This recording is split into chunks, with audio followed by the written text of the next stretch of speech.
Welcome to Meadowbrook Fables, where the rain falls softly and every story begins with once upon a time.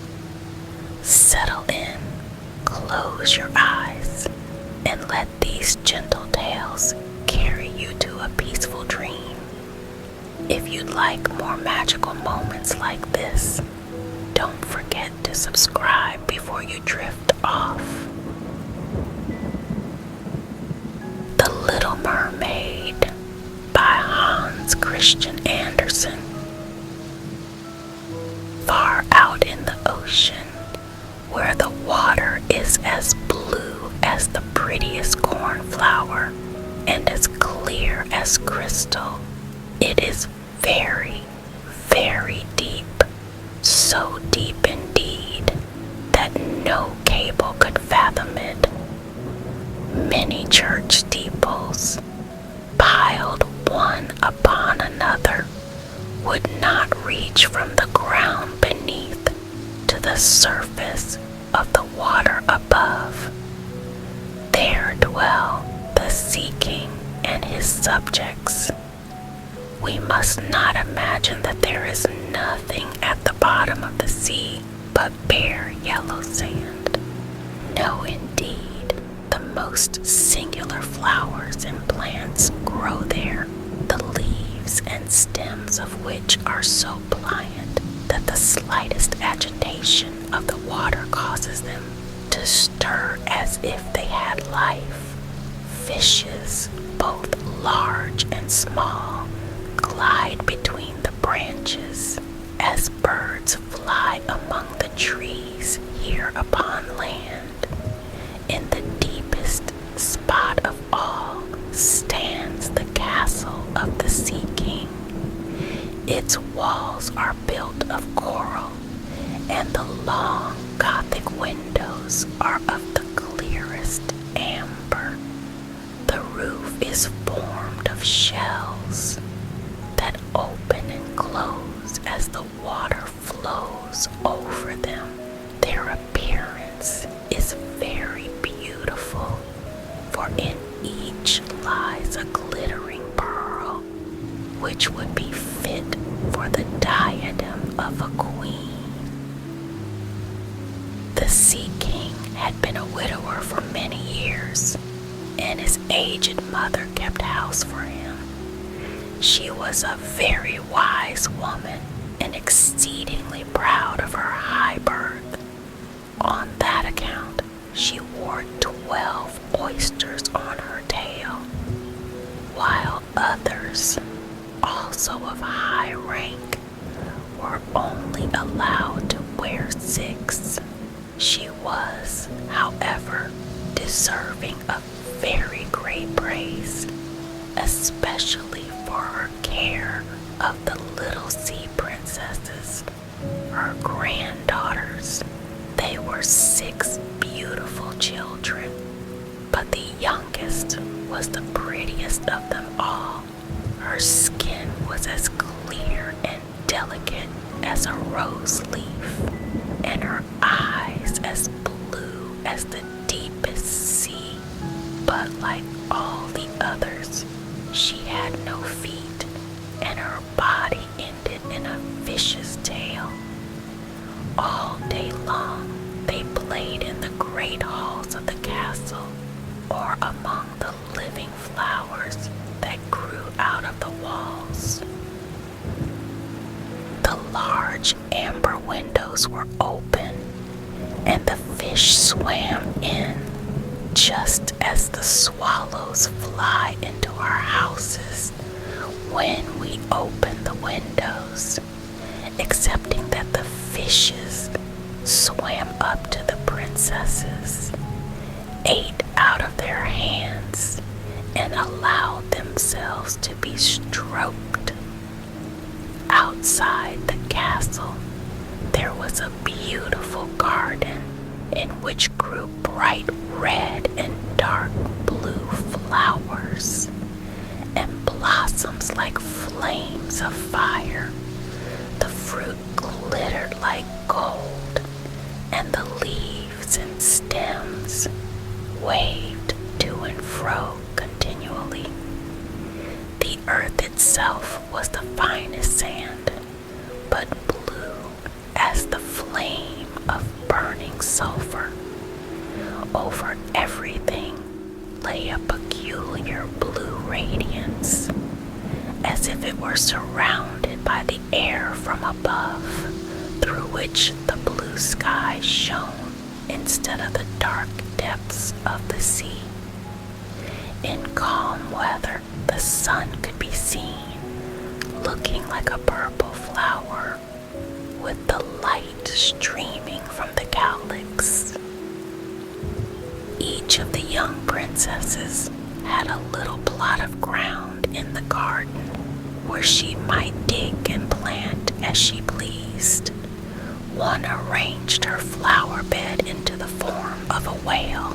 Another thought it better to make hers like the figure of a little mermaid, but that of the youngest was round like the sun and contained flowers as red as his rays at sunset.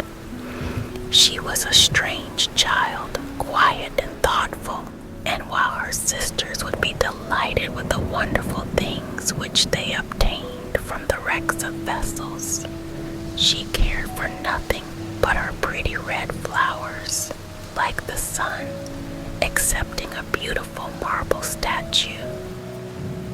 It was the representation of a handsome boy, carved out of pure white stone, which had fallen to the bottom of the sea from a wreck. She planted by the statue a rose-colored weeping willow. It grew splendidly, and very soon hung its fresh branches over the statue, almost down to the blue sands. The shadow had a violet tint and waved to and fro like the branches. It seemed as if the crown of the tree and the root were at play and trying to kiss each other. Nothing gave her so much pleasure as to hear about the world above the sea. She made her old grandmother tell her all she knew of the ships and of the towns, the people and the animals. To her, it seemed most wonderful and beautiful to hear that the flowers of the land should have fragrance, and not those below the sea, that the trees of the forest should be green, and that the fishes among the trees could sing so sweetly that it was quite a pleasure to hear them. Her grandmother called the little birds fishes, or she would not have understood her, for she had never seen birds. When you have reached your 15th year, said the grandmother, you will have permission to rise up out of the sea, to sit on the rocks in the moonlight while the great ships are sailing by, and then you will see both forests and towns. In the following year, one of the sisters would be 15, but as each was a year younger than the other, the youngest would have to wait 5 years before her turn came to rise up from the bottom of the ocean and see the earth as we do. However, each promised to tell the others what she saw on her first visit and what she thought the most beautiful, for their grandmother could not tell them enough. There were so many things on which they wanted information. None of them longed so much for her turn to come as the youngest, she who had the longest time to wait, and who was so quiet and thoughtful. Many nights she stood by the open window, looking up through the dark blue water and watching the fish as they splashed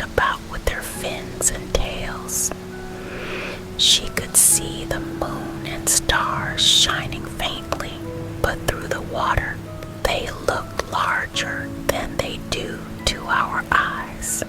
When something like a black cloud passed between her and them, she knew that it was either a whale swimming over her head or a ship full of human beings who never imagined that a pretty little mermaid was standing beneath them, holding out her white hands towards the keel of their ship. As soon as the eldest was 15, she was allowed to rise to the surface of the ocean. When she came back, she had hundreds of things to talk about, but the most beautiful, she said, was to lie in the moonlight on a sandbank in the quiet sea near the coast, and to gaze on a large town nearby where the lights were twinkling like hundreds of stars, to listen to the sounds of the music, the noise of carriages, and the voices of human beings, and then to hear the merry bells peal out from the church steeples. And because she could not go near to all those wonderful things, she longed for them more than ever. Oh, did not the youngest sister listen eagerly to all these descriptions?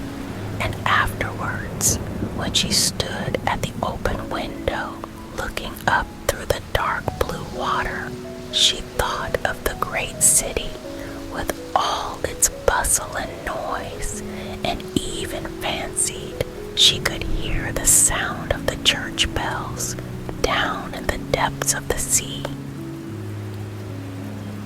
In another year, the second sister received permission to rise to the surface of the water and to swim about where she pleased.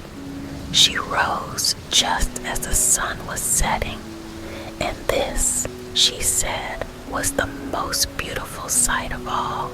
The whole sky looked like gold, while violet and rose-colored clouds, which she could not describe, floated over her, and, still more rapidly than the clouds, flew a large flock of wild swans towards the setting sun, looking like a long white veil across the sea.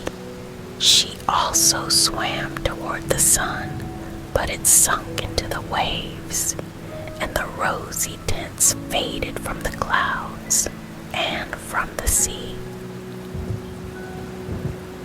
The third sister's turn followed. She was the boldest of them all, and she swam up a broad river that emptied itself into the sea. On the banks, she saw green hills covered with beautiful vines. Palaces and castles peeped out from amid the proud trees of the forest.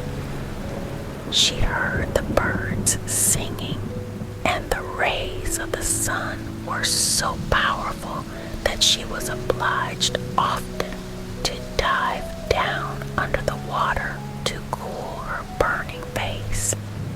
In a narrow creek, she found a whole troop of little human children, quite naked and sporting about in the water. She wanted to play with them, but they fled in a great fright. And then a little black animal came to the water. It was a dog, but she did not know that, for she had never before seen one. This animal barked at her so terribly that she became frightened and rushed back to the open sea. But she said she should never forget the beautiful forest, the green hills, and the pretty little children who could swim in the water, although they had not vicious tails. The fourth sister was more timid.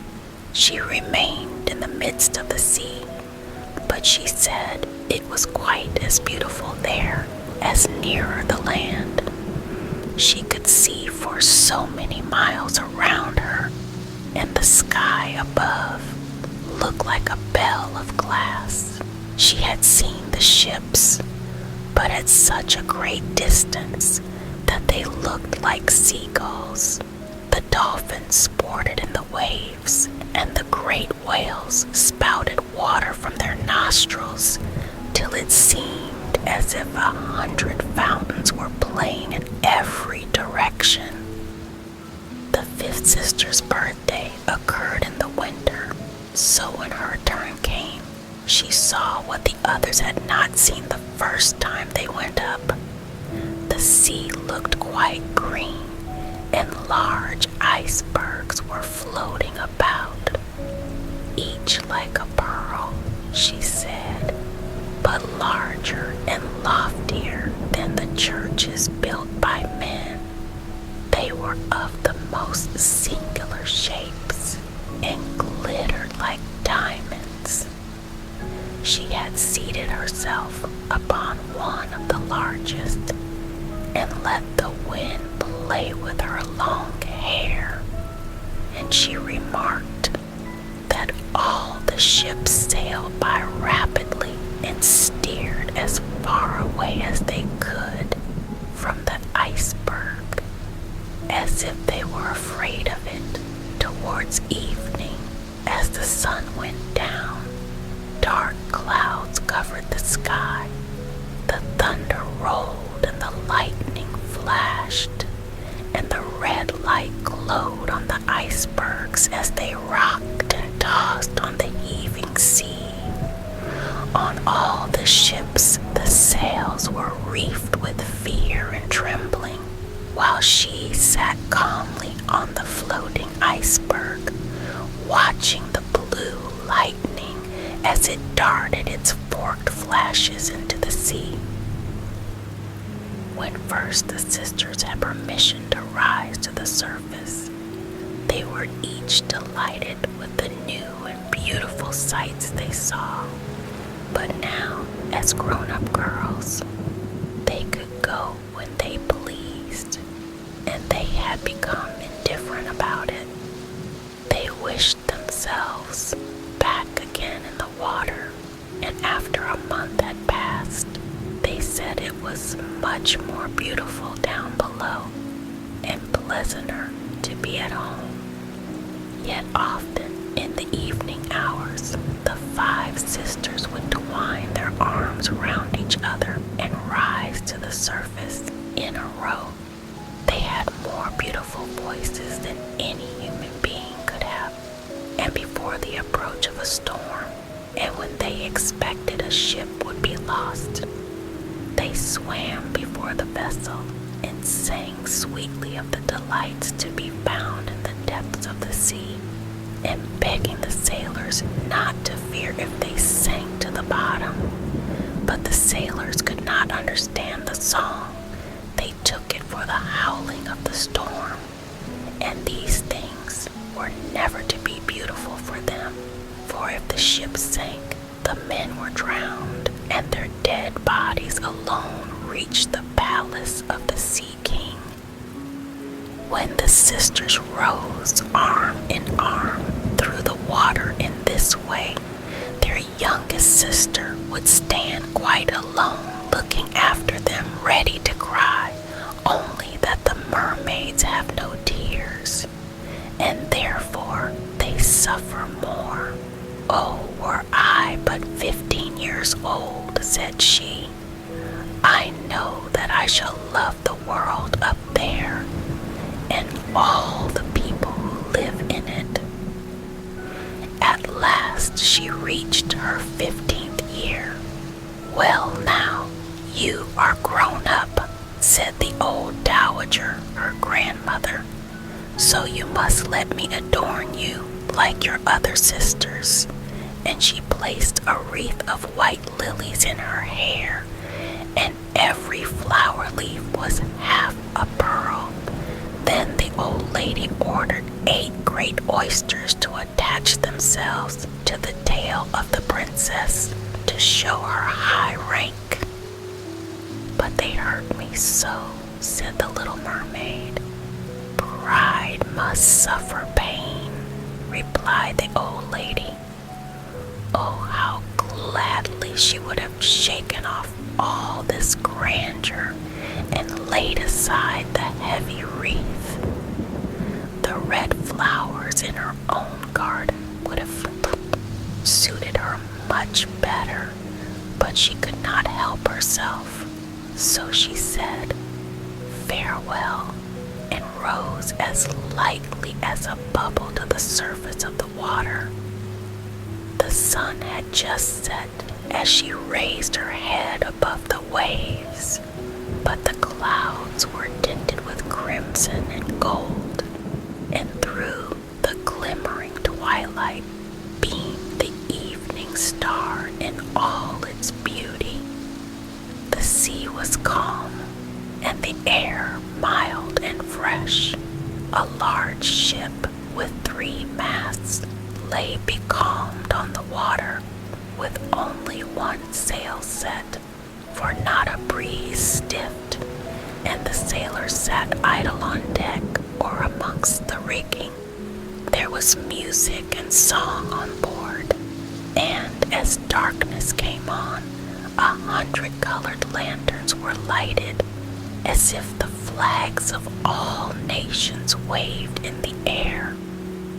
The Little Mermaid swam close to the cabin windows, and now and then, as the waves lifted her up, she could look in through clear glass window panes and see a number of well-dressed people within.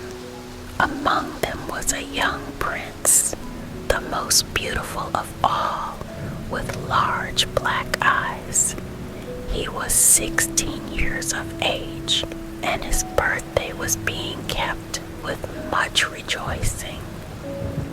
The sailors were dancing on deck, but when the prince came out of the cabin, more than 100 rockets rose in the air, making it as bright as day.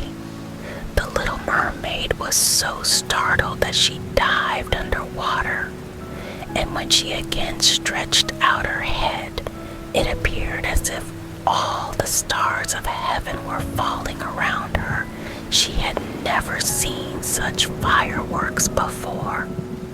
Great suns spurted fire about.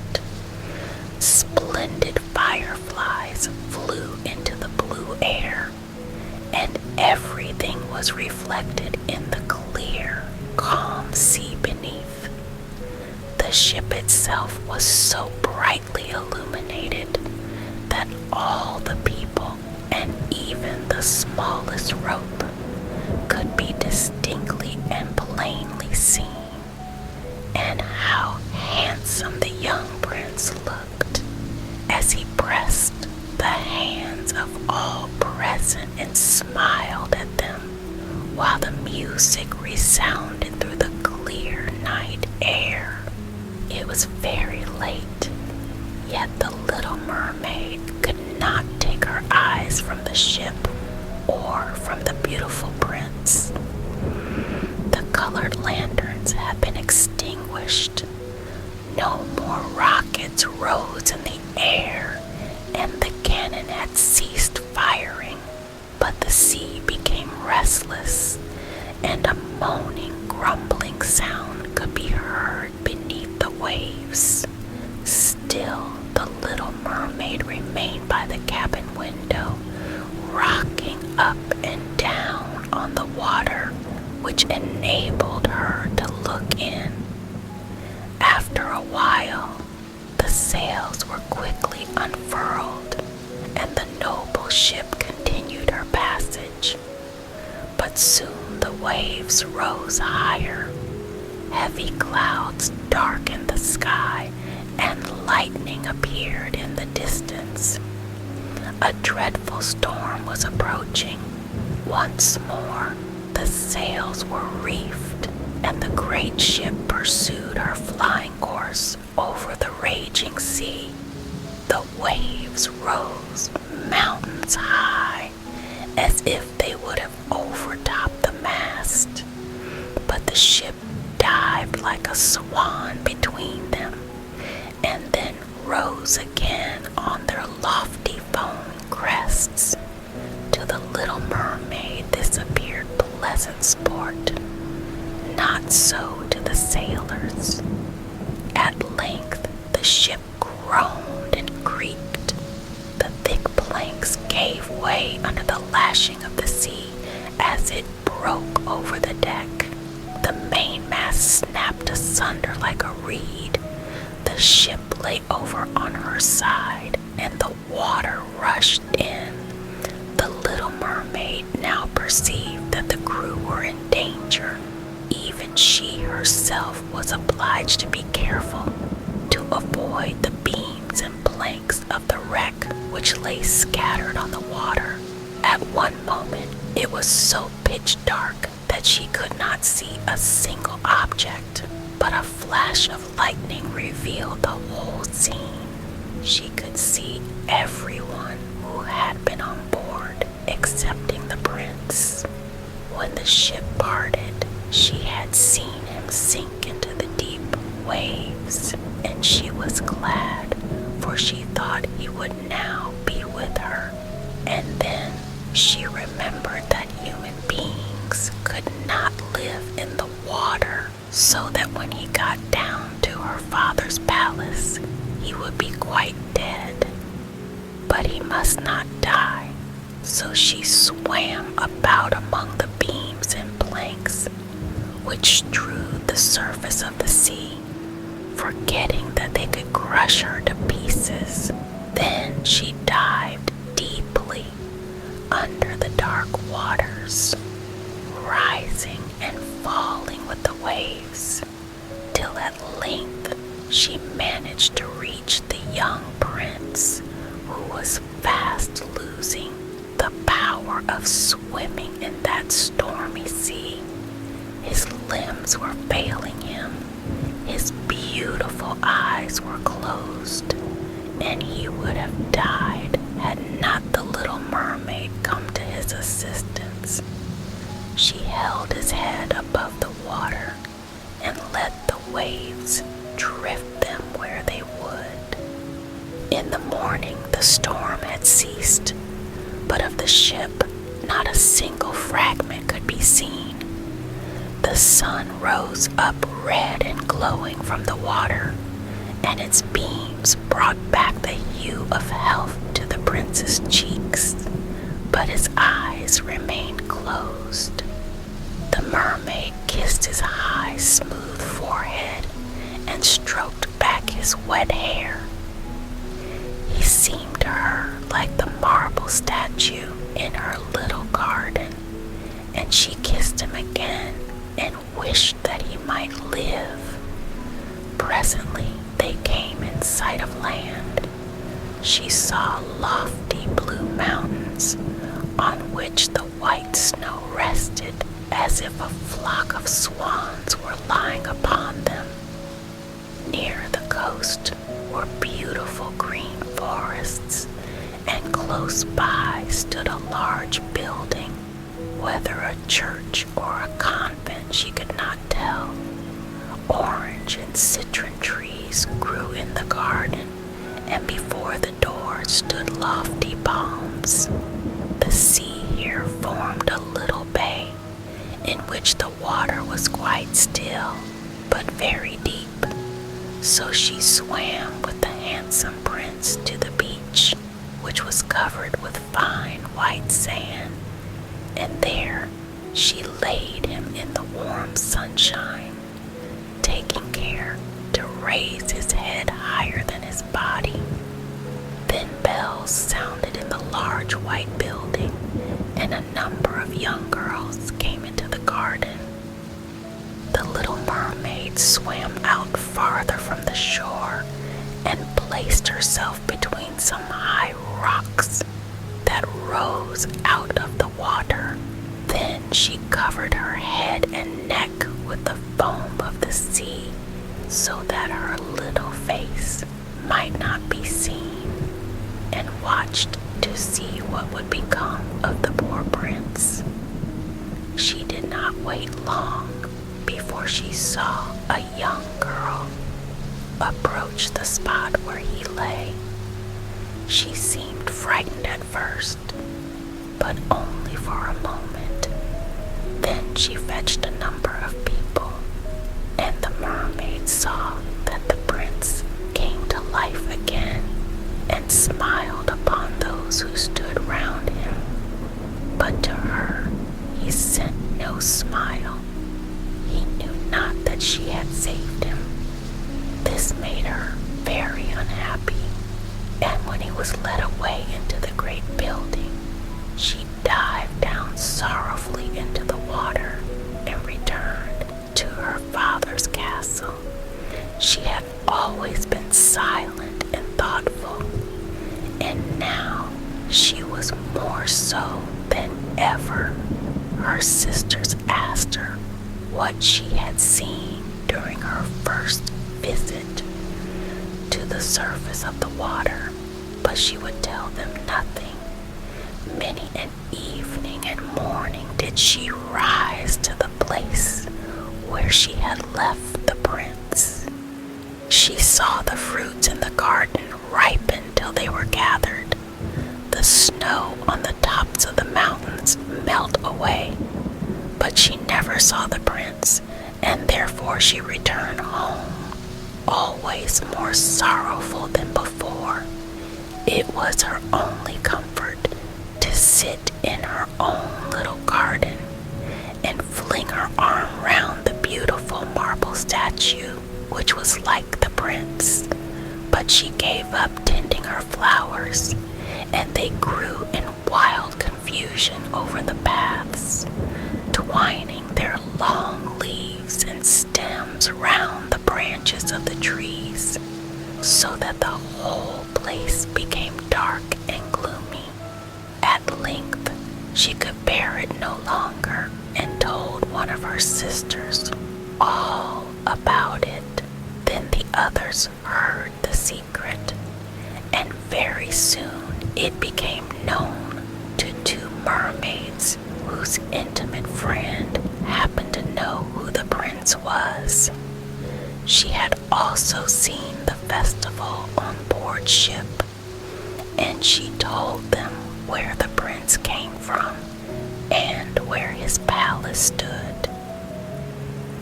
"Come, little sister," said the other princesses. Then they entwined their arms and rose up in a long row to the surface of the water, close by the spot where they knew the prince's palace stood. It was built of bright yellow shining stone with long flights of marble steps, one of which reached quite down to the sea. Splendid gilded cupolas rose over the roof, and between the pillars that surrounded the whole building stood lifelike statues of marble. Through the clear crystal of the lofty windows could be seen noble rooms with costly silk curtains and hangings of tapestry, while the walls were covered with beautiful paintings, which were a pleasure to look at. In the center of the largest saloon, a fountain threw its sparkling jets high up into the glass cupola of the ceiling, through which the sun shone down upon the water and upon the beautiful plants growing round the basin of the fountain. Now that she knew where he lived, she spent many an evening and many a night on the water near the palace. She would swim much nearer the shore than any of the others ventured to do. Indeed, once she went quite up the narrow channel under the marble balcony, which threw a broad shadow on the water.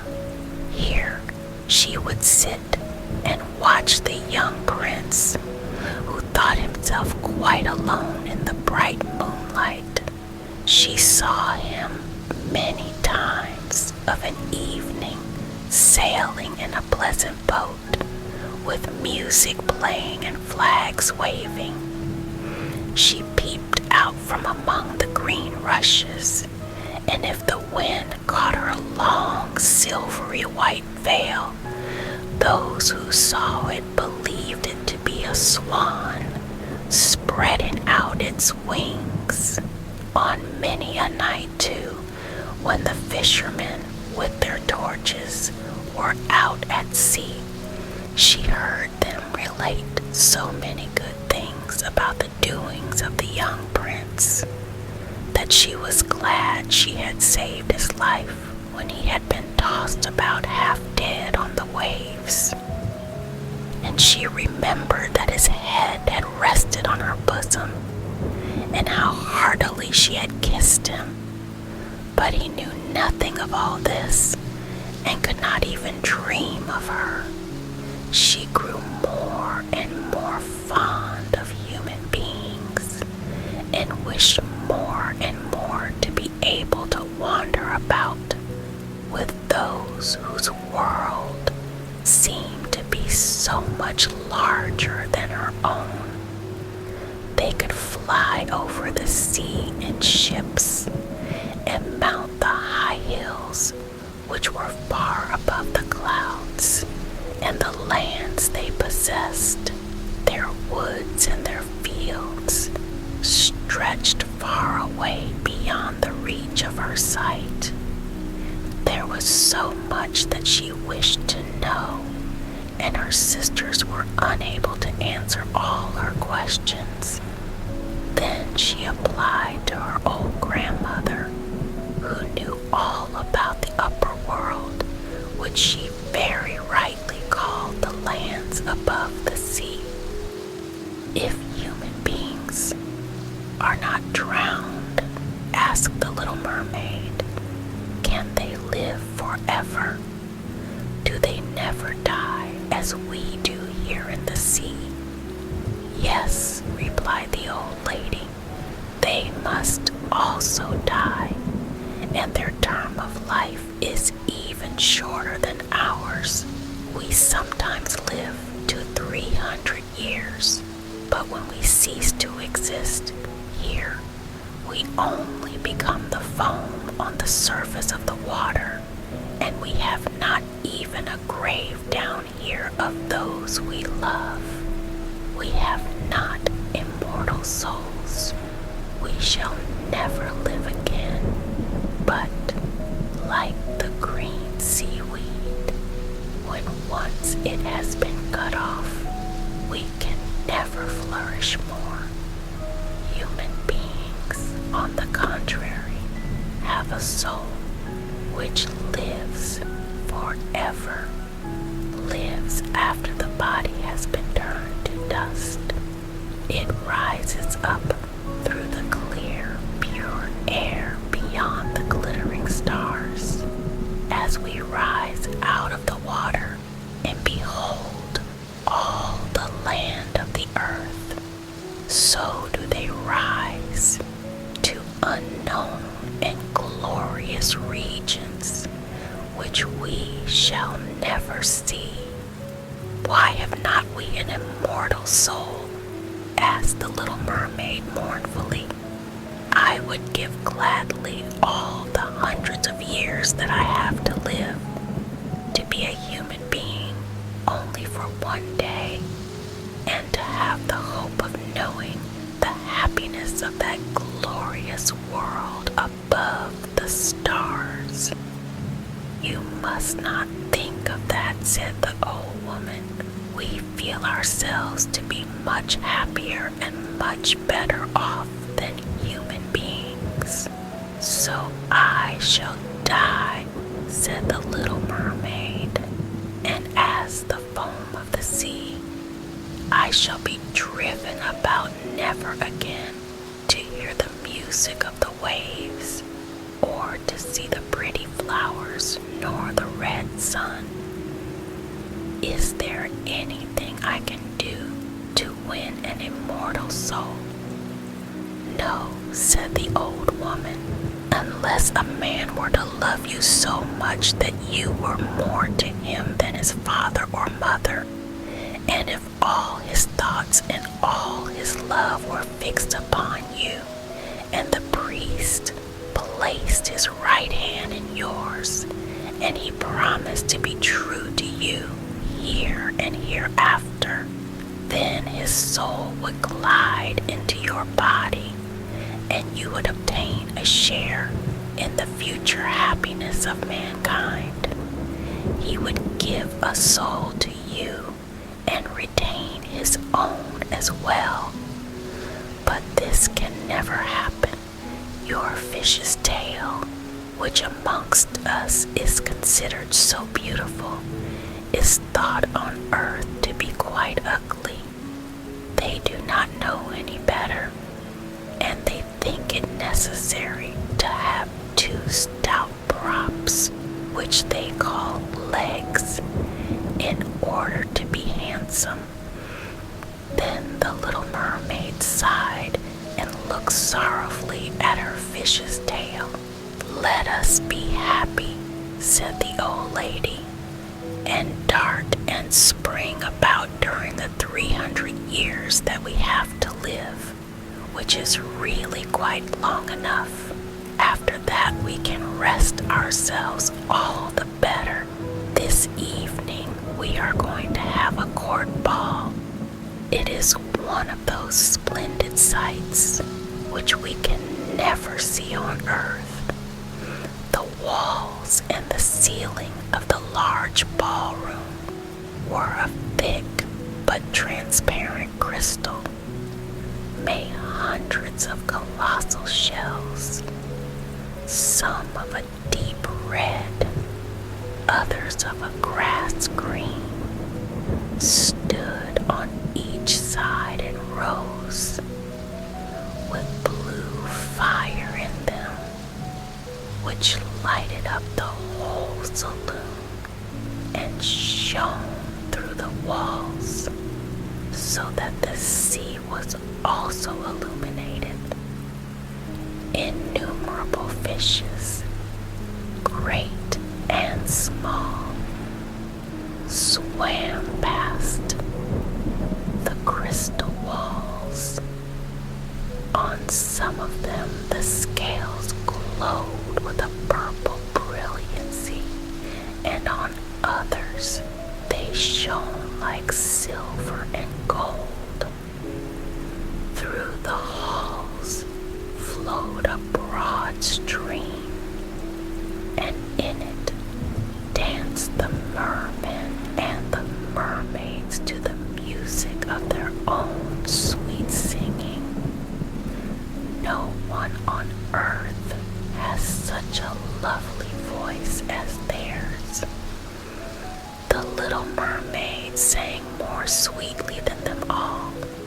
The whole court applauded her with hands and tails, and for a moment her heart felt quite gay, for she knew she had the loveliest voice of any on earth or in the sea. But she soon thought again of the world above her, for she could not forget the charming prince, nor her sorrow that she had not an immortal soul like his. Therefore she crept away silently out of her father's palace, and while everything within was gladness and song, she sat in her own little garden, sorrowful and alone.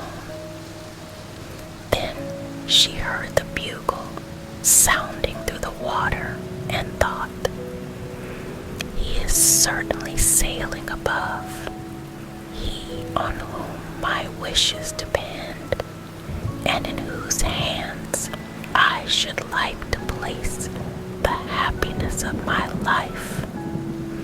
I will venture all for him, and to win an immortal soul, while my sisters are dancing in my father's palace, I will go to the sea witch, of whom I have always been so much afraid, but she can give me counsel and help." And then the little mermaid went out from her garden and took the road to the foaming whirlpools, behind which the sorceress lived. She had never been that way before. Neither flowers nor grass grew there. Nothing but bare, gray, sandy ground stretched out to the whirlpool, where the water, like foaming mill wheels, whirled round everything that it seized and cast it into the fathomless deep.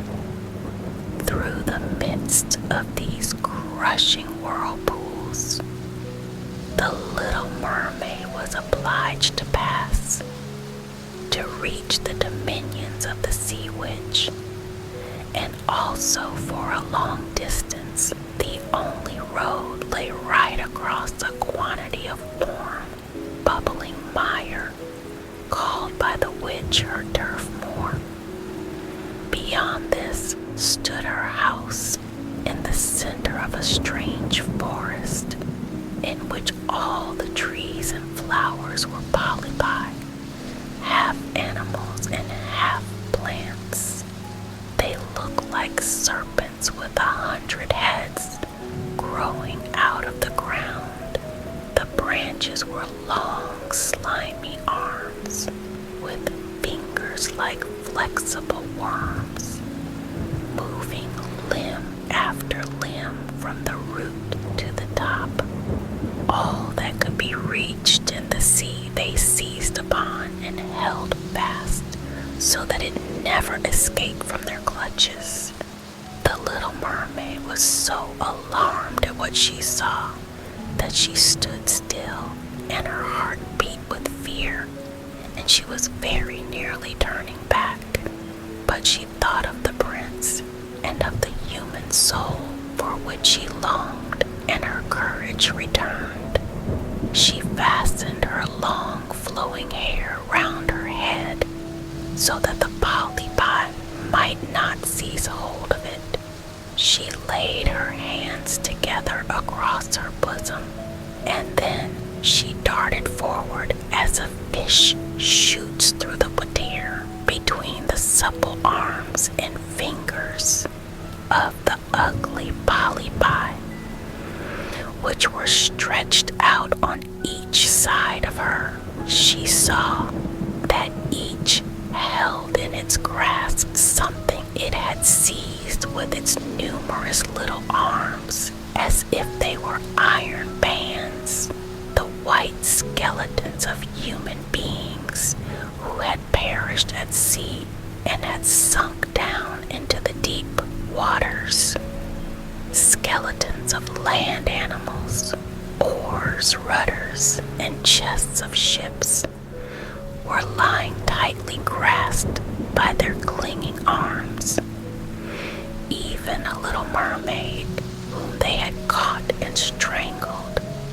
And this seemed the most shocking of all to the little princess. She now came to a space of marshy ground in the wood, where large, fat water snakes were rolling in the mire and showing their ugly, drab-colored bodies. In the midst of this spot stood a house built with the bones of shipwrecked human beings. There sat the sea witch, allowing a toad to eat from her mouth, just as people sometimes feed a canary with a piece of sugar. She called the ugly water snakes her little chickens and allowed them to crawl all over her bosom. "I know what you want," said the sea witch. "It is very stupid of you, but you shall have your way, and it will bring you to sorrow, my pretty princess. You want to get rid of your fish's tail, and to have two supports instead of it, like human beings on earth. so that the young prince may fall in love with you, and that you may have an immortal soul." And then the witch laughed so loud and disgustingly that the toad and the snakes fell to the ground and lay there wriggling about. "You are but just in time," said the witch, "for after sunrise tomorrow I should not be able to help you till the end of another year. I will prepare a draft for you with which you must swim to land tomorrow before sunrise, and sit down on the shore and drink it. Your tail will then disappear and shrink up into what mankind calls legs, and you will feel great pain, as if a sword were passing through you. But all who see you will say that you are the prettiest little human being they ever saw. You will still have the same floating gracefulness of movement, and no dancer will ever tread so lightly. But at every step you take, it will feel as if you were treading upon sharp knives, and that the blood must flow. If you will bear all this, I will help you." "Yes, I will," said the little princess in a trembling voice, as she thought of the prince and the immortal soul. "But think again," said the witch, "for when once your shape has become like a human being, you can no more be a mermaid. You will never return through the water to your sisters or to your father's palace again. And if you do not win the love of the prince, so that he is willing to forget his father and mother for your sake, and to love you with his whole soul, and allow the priest to join your hands that you may be man and wife, then you will never have an immortal soul. The first morning after he marries another, your heart will break, and you will become foam on the crest of the waves." "I will do it," said the little mermaid, and she became pale as death. "But I must be paid also," said the witch, "and it is not a trifle that I ask. You have the sweetest voice of any who dwell here in the depths of the sea, and you believe that you will be able to charm the prince with it also. But this voice you must give to me. The best thing you possess will I have for the price of my draft. My own blood must be mixed with it, that it may be as sharp as a two-edged sword. But if you take away my voice," said the little mermaid, "what is left for me? Your beautiful form, your graceful walk, and your expressive eyes. Surely with these you can enchain a man's heart. Well, have you lost your courage? Put out your little tongue, that I may cut it off as my payment. Then you shall have the powerful draft." "It shall be," said the little mermaid. Then the witch placed her cauldron on the fire to prepare the magic draft. "Cleanliness is a good thing," said she, scouring the vessel with snakes, which she had tied together in a large knot. Then she pricked herself in the breast and let the black blood drop into it. The steam that rose formed itself into such horrible shapes that no one could look at them without fear. Every moment the witch threw something else into the vessel, and when it began to boil, The sound was like the weeping of a crocodile. When at last the magic draft was ready, it looked like the clearest water. "There it is for you," said the witch. Then she cut off the mermaid's tongue so that she became dumb and would never again speak or sing. "If the polypi should seize hold of you as you return through the wood," said the witch, "throw over them a few drops of the potion, and their fingers will be torn into 1,000 pieces."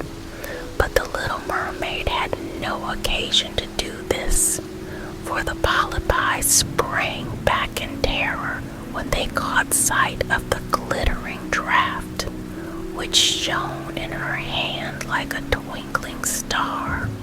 So she passed quickly through the wood and the marsh, and between the rushing whirlpools. She saw that in her father's palace the torches in the ballroom were extinguished and all within asleep. But she did not venture to go into them, for now she was dumb and going to leave them forever. She felt as if her heart would break. She stole into the garden, took a flower from the flower beds of each of her sisters, kissed her hand 1,000 times towards the palace, and then rose up through the dark blue waters. The sun had not risen when she came in sight of the prince's palace and approached the beautiful marble steps. But the moon shone clear and bright. Then the little mermaid drank the magic draught, and it seemed as if a two-edged sword went through her delicate body. She fell into a swoon and lay like one dead when the sun arose and shone over the sea. She recovered and felt a sharp pain, but just before her stood the handsome young prince. He fixed his coal-black eyes upon her so earnestly that she cast down her own, and then became aware that her fish's tail was gone, and that she had as pretty a pair of white legs and tiny feet as any little maiden could have. But she had no clothes, so she wrapped herself in her long, thick hair.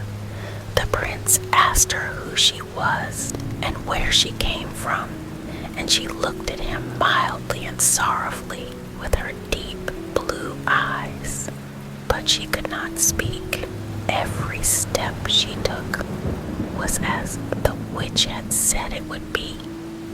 She felt as if treading upon the points of needles or sharp knives, but she bore it willingly and stepped as lightly by the prince's side as a soap bubble, so that he and all who saw her wondered at her graceful swaying movements. She was very soon arrayed in costly robes of silk and muslin, and was the most beautiful creature in the palace. But she was dumb and could neither speak nor sing.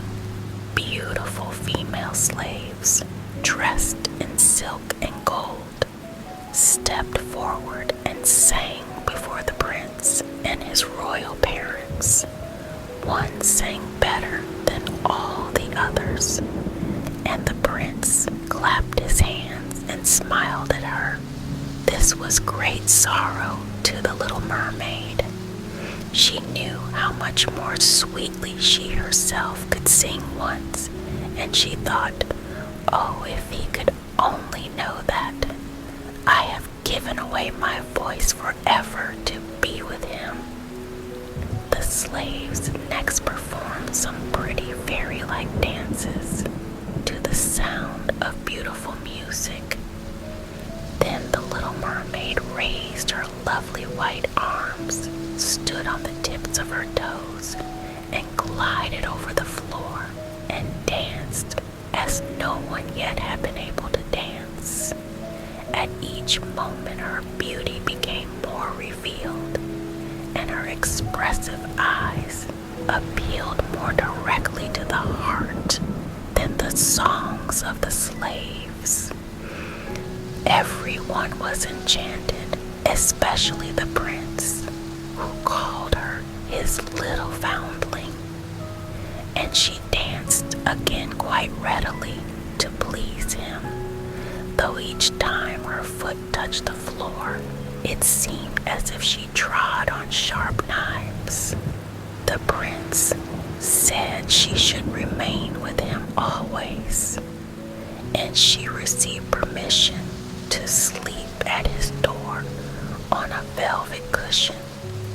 He had a page's dress made for her that she might accompany him on horseback.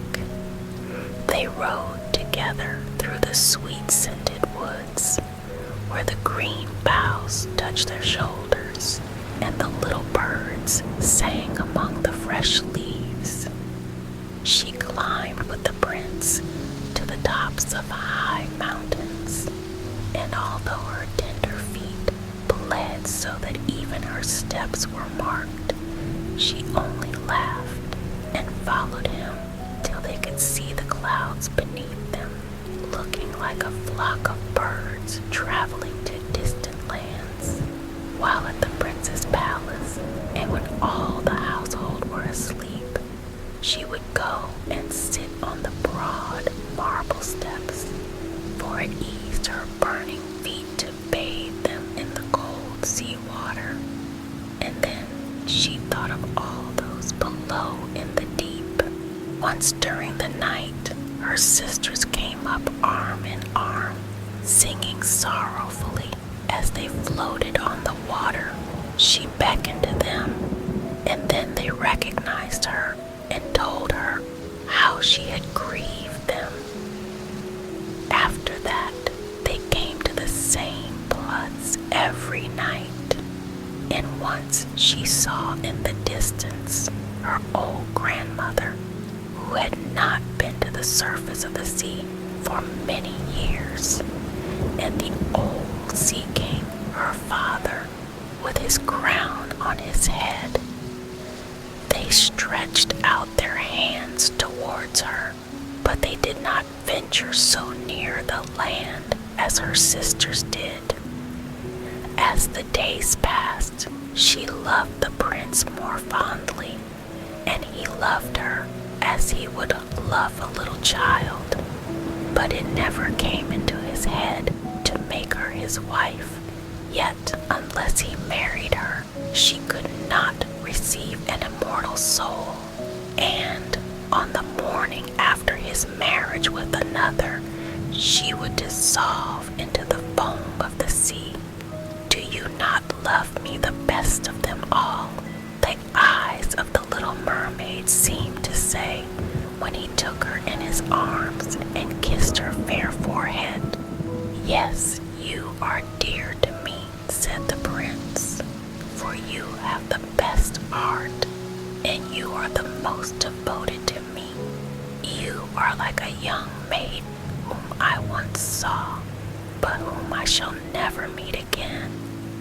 I was in a ship that was wrecked, and the waves cast me ashore near a holy temple, where several young maidens performed the service. The youngest of them found me on the shore and saved my life. I saw her but twice, and she is the only one in the world whom I could love. But you are like her, and you have almost driven her image out of my mind. She belongs to the holy temple, and my good fortune has sent you to me instead of her, and we will never part. Ah, he knows not that it was I who saved his life," thought the little mermaid. "I carried him over the sea to the wood where the temple stands. I sat beneath the foam and watched till the human beings came to help him. I saw the pretty maiden that he loves better than he loves me." And the mermaid sighed deeply, but she could not shed tears. He says, "The maiden belongs to the holy temple, therefore she will never return to the world. They will meet no more, while I am by his side and see him every day. I will take care of him and love him and give up my life for his sake." Very soon it was said that the prince must marry, and that the beautiful daughter of a neighboring king would be his wife, for a fine ship was being fitted out. Although the prince gave out that he merely intended to pay a visit to the king, it was generally supposed that he really went to see his daughter. A great company were to go with him. The little mermaid smiled and shook her head. She knew the prince's thoughts better than any of the others. "I must travel," he had said to her. "I must see this beautiful princess. My parents desire it, but they will not oblige me to bring her home as my bride. I cannot love her. She is not like the beautiful maiden in the temple whom you resemble.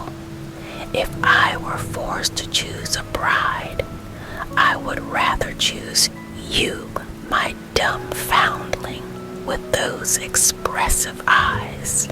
And then he kissed her rosy mouth, played with her long waving hair, and laid his head on her heart, while she dreamed of human happiness and an immortal soul.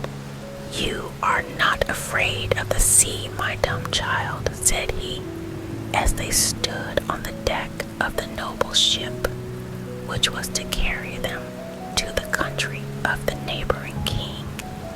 And then he told her of storm and of calm, of strange fishes and the deep beneath them, and of what the divers had seen there. And she smiled at his descriptions, for she knew better than anyone what wonders were at the bottom of the sea.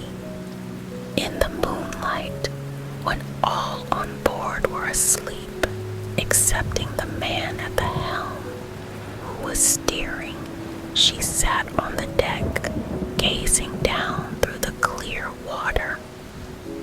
She thought she could distinguish her father's castle, and upon it her aged grandmother, with the silver crown on her head, looking through the rushing tide at the keel of the vessel. Then her sisters came up on the waves and gazed at her mournfully, wringing their white hands. She beckoned to them and smiled and wanted to tell them how happy and well off she was. But the cabin boy approached, and when her sisters dived down, he thought it was only the foam of the sea which he saw. The next morning, the ship sailed into the harbor of a beautiful town belonging to the king, whom the prince was going to visit. The church bells were ringing, and from the high towers sounded a flourish of trumpets, and soldiers with flying colors and glittering bayonets lined the rocks through which they passed. Every day was a festival. Balls and entertainments followed one another, but the princess had not yet appeared. People said that she was being brought up and educated in a religious house where she was learning every royal virtue. At last she came. Then the Little Mermaid, who was very anxious to see whether she was really beautiful, was obliged to acknowledge that she had never seen a more perfect vision of beauty.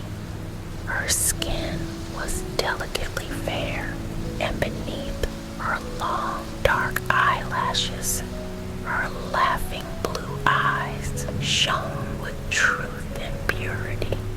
"It was you," said the prince, "who saved my life when I lay dead on the beach."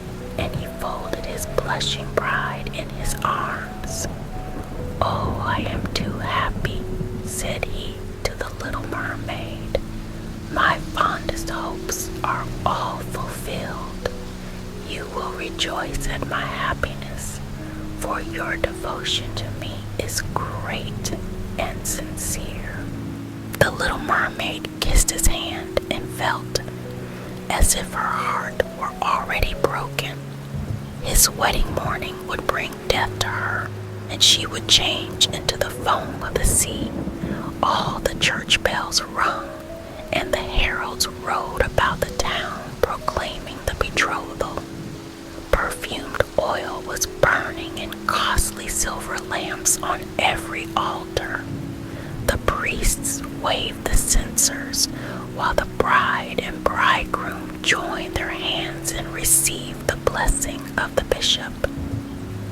The Little Mermaid, dressed in silk and gold, held up the bride's train, but her ears heard nothing of the festive music, and her eyes saw not the holy ceremony. She thought of the night of death which was coming to her, and of all she had lost in the world. On the same evening, the bride and bridegroom went on board ship. Cannons were roaring, flags waving, and in the center of the ship, a costly tent of purple and gold had been erected. It contained elegant couches for the reception of the bridal pair during the night. The ship, with swelling sails and a favorable wind, glided away smoothly and lightly over the calm sea. When it grew dark, a number of colored lamps were lit, and the sailors danced merrily on the deck. The Little Mermaid could not help thinking of her first rising out of the sea, when she had seen similar festivities and joys, and she joined in the dance, poised herself in the air as a swallow when he pursues his prey, and all present cheered her with wonder. She had never danced so elegantly before. Her tender feet felt as if cut with sharp knives, but she cared not for it. A sharper pang had pierced through her heart. She knew this was the last evening she should ever see the prince, for whom she had forsaken her kindred and her home. She had given up her beautiful voice and suffered unheard of pain daily for him, while he knew nothing of it. This was the last evening that she would breathe the same air with him, or gaze on the starry sky and the deep sea. An eternal night, without a thought or a dream, awaited her. She had no soul, and now she could never win one. All was joy and gaiety on board ship, till long after midnight. She laughed and danced with the rest, while the thoughts of death were in her heart. The prince kissed his beautiful bride, while she played with his raven hair, till they went arm in arm to rest in the splendid tent. Then all became all on board the ship. The helmsman, alone awake, stood at the helm. The little mermaid leaned her white arms on the edge of the vessel and looked towards the east for the first blush of morning, for that first ray of dawn that would bring her death. She saw her sisters rising out of the flood. They were as pale as herself, but their long, beautiful hair waved no more in the wind and had been cut off. "We have given our hair to the witch," said they, "to obtain help for you, that you may not die tonight. She has given us a knife. Here it is. See, it is very sharp. Before the sun rises, you must plunge it into the heart of the prince. When the warm blood falls upon your feet, they will grow together again and form into a fish's tail, and you will be once more a mermaid and return to us to live out your 300 years before you die and change into the salt sea foam. Haste then, he or you must die before sunrise. Our old grandmother moans so for you that her white hair is falling off from sorrow as ours fell under the witch's scissors. Kill the prince and come back. Hasten. Do you not see the first red streaks in the sky? In a few minutes, the sun will rise and you must die." And then they sighed deeply and mournfully and sank down beneath the waves. The little mermaid drew back the crimson curtain of the tent and beheld the fair bride with her head resting on the prince's breast. She bent down and kissed his fair brow, then looked at the sky on which the rosy dawn grew brighter and brighter. Then she glanced at the sharp knife and again fixed her eyes on the prince, who whispered the name of his bride in his dreams. She was in his thoughts, and the knife trembled in the hand of the little mermaid. Then she flung it far away from her into the waves. The water turned red where it fell, and the drops that spurted up looked like blood. She cast one more lingering, half-fainting glance at the prince, and then threw herself from the ship into the sea, and thought her body was dissolving into foam. The sun rose above the waves, and his warm rays fell on the cold foam of the little mermaid, who did not feel as if she were dying. She saw the bright sun, and all around her floated hundreds of transparent, beautiful beings. She could see through them the white sails of the ship and the red clouds in the sky. Their speech was melodious, but too ethereal to be heard by mortal ears, as they were also unseen by mortal eyes. The little mermaid perceived that she had a body like theirs, and that she continued to rise higher and higher out of the foam. "Where am I?" asked she, and her voice sounded ethereal as the voice of those who were with her. No earthly music could imitate it. "Among the daughters of the air," answered one of them, "a mermaid has not an immortal soul, nor can she obtain one unless she wins the love of a human being. On the power of another hangs her eternal destiny. But the daughters of the air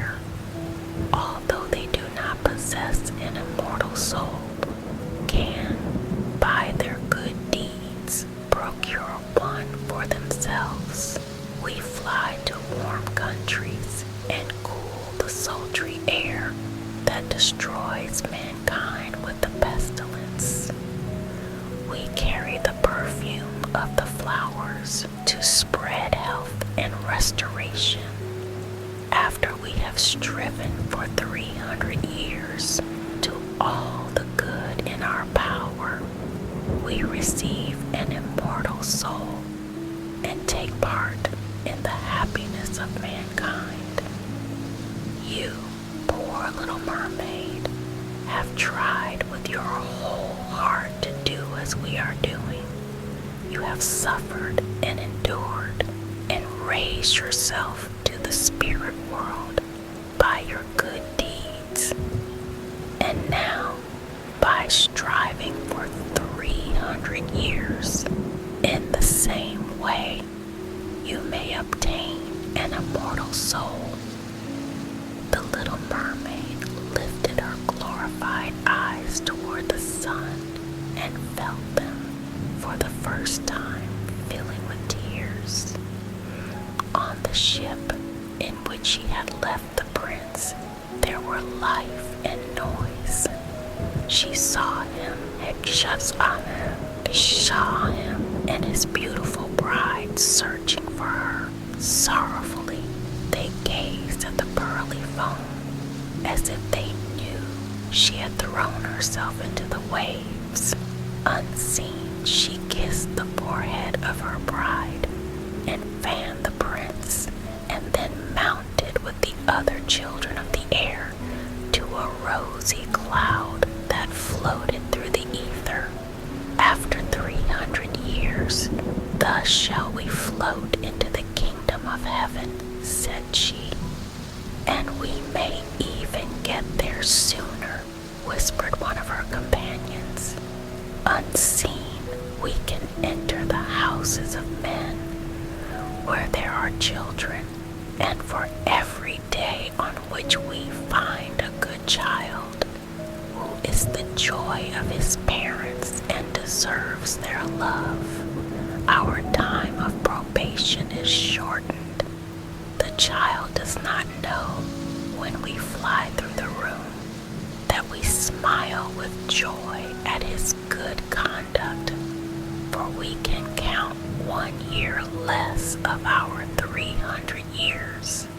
But when we see a naughty or a wicked child, we shed tears of sorrow, and for every tear a day is added to our time of trial.